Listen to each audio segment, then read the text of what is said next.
చూడడానికి చిన్న ప్రాణులే అయినా చీమల సామాజిక జీవనం, వాటి కమ్యూనికేషన్ స్కిల్స్, అవి పాటించే క్రమశిక్షణ ప్రకృతిలోని గొప్ప వింతల్లో ఒకటి. ఆహార సేకరణ మరియు రక్షణ కోసం అవి ఏర్పాటు చేసుకున్న ఈ ఫెరామోన్ నెట్వర్క్ వ్యవస్థ నిజంగా అద్భుతం. దృష్టిలో మనిషి తరువాత అంతటి సామాజిక జీవనం గడిపే జీవులు ఏవైనా ఉన్నాయా అంటే అవి ఖచ్చితంగా చీమలే అని చెప్పాలి.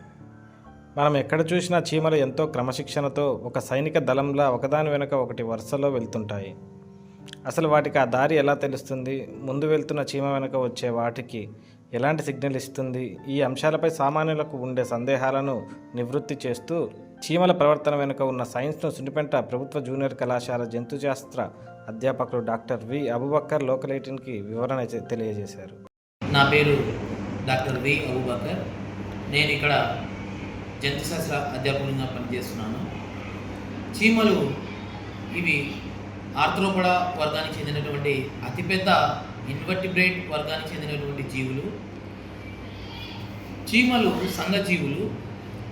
చీమలు తన కమ్యూనికేషన్ కోసము, అదేవిధంగా తన శత్రువుల నుంచి రక్షించుకోవడం కోసము, ఆహారం కోసము ఇవి ఒక రకమైన రసాయనిక పదార్థాలను విడుదల చేస్తాయి. ఈ రసాయనిక పదార్థాలను ఫెరమోన్స్ అంటారు.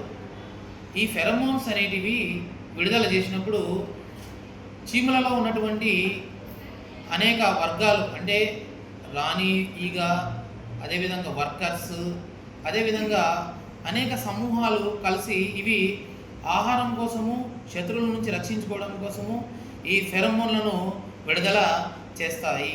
అదేవిధంగా ఈ సంఘజీవులలో ముఖ్యంగా తేనెటీగలు, కందిరీగలు, తర్వాత టర్మైట్స్, చెదపురుగులు కూడా సంఘజీవులుగా ఉంటాయి. ఇవి కూడా ఒక రకమైన ఫెరమోన్స్ను విడుదల చేసి అవి తన కమ్యూనికేషన్ వ్యవస్థను ఒకదాని నుంచి ఒక రకంగా కమ్యూనికేట్ చేసుకుంటూ ఉంటాయి.